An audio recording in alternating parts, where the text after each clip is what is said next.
আসসালামু আলাইকুম বন্ধুরা, কেমন আছেন? আশা করি ভালো আছেন।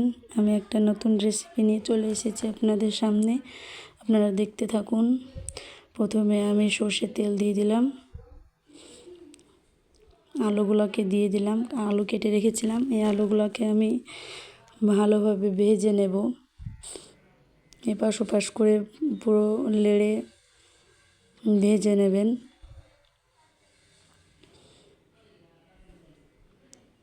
উল্টে পাল্টে ভেজে নেবেন, তাহলে সব দিকটা ভাজা হয়ে যাবে আলুর। দেখুন অনেকটাই কালার চেঞ্জ হয়ে গিয়েছে, ভাজা হয়ে গিয়েছে। আমি একে একে আলুগুলো সব তেল থেকে উঠিয়ে নেব। দেখুন পেঁয়াজ কেটে রেখেছিলাম, আমি দিয়ে দিলাম।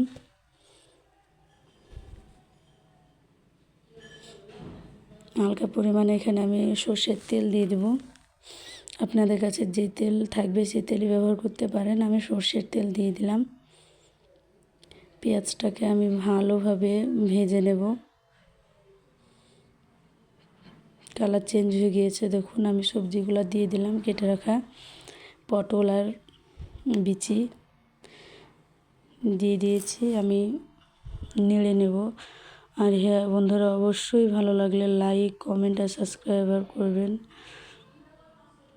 আপনাদের কমেন্টের মাধ্যমেই আমি বুঝতে পারবো যে আমার রান্নাটা কেমন হয়েছে। আপনাদেরকে আমি আরও নতুন নতুন রেসিপি আমি বানিয়ে দেখাতে পারবো। আপনারা শুধু আমাকে একটু কমেন্ট করবেন, লাইক করবেন আর সাবস্ক্রাইব করবেন আমার চ্যানেলটাকে। দেখুন আমি লবণ দিয়ে দিলাম, আর এতে লঙ্কা গুঁড়ো, হলুদ গুঁড়ো আর সস গুঁড়ো আছে এটাতে।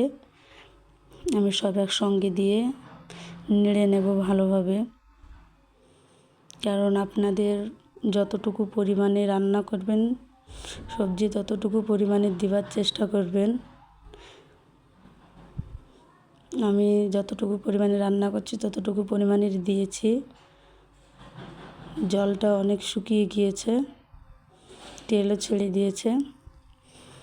দেখুন আমি এতে ভাজা আলুগুলো আমি দিয়ে দিলাম। এতে একসঙ্গে কষানো হয়ে যাবে ভালোভাবে। এরকমভাবে আপনারা 5 মিনিট ধরে কষিয়ে একটু ঢাকা রেখে দেবেন 5 মিনিটের জন্য। 5 মিনিটের পর আমরা আবার আসছি। দেখুন জলটা চুষে গিয়েছে, তেলটাও ছেড়ে দিয়েছে।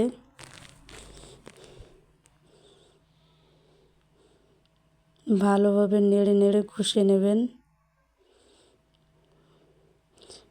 এরপরে আমি বাটা ঘষা দিয়ে দিচ্ছি, কারণ একসঙ্গে আমি পেস্ট করে রেখেছিলাম।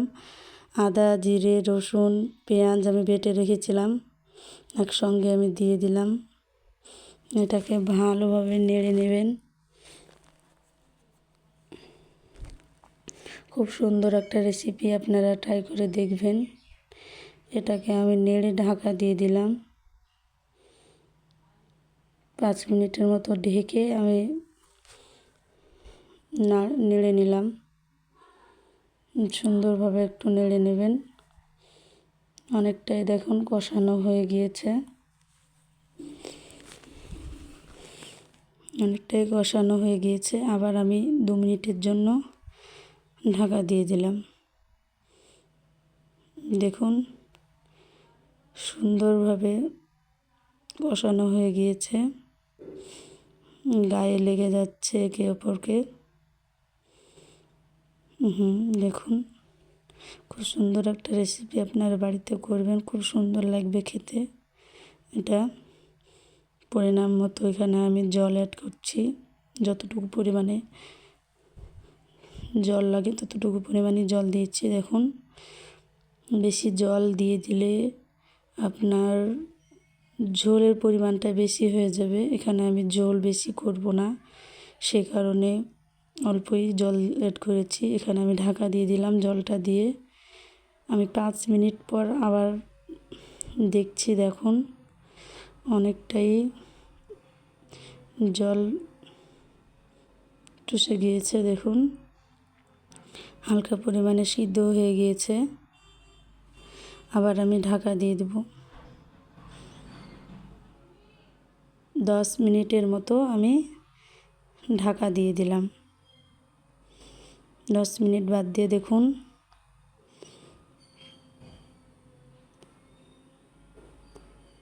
খুব সুন্দর হয়ে গিয়েছে।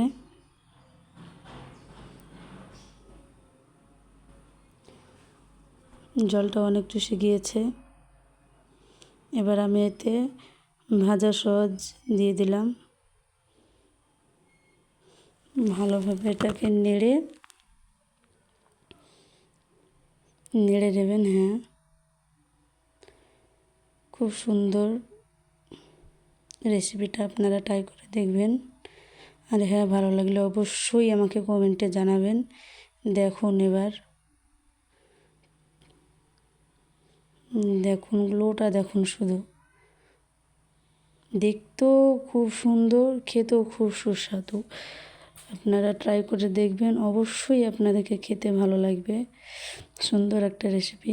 দেখুন আমার তো খুবই ফেভারিট এই রেসিপিটা। আপনারা অবশ্যই বাড়িতে ট্রাই করে দেখবেন। দেখুন, আর অবশ্যই লাইক, কমেন্ট, সাবস্ক্রাইব করবেন, পাশে থাকবেন।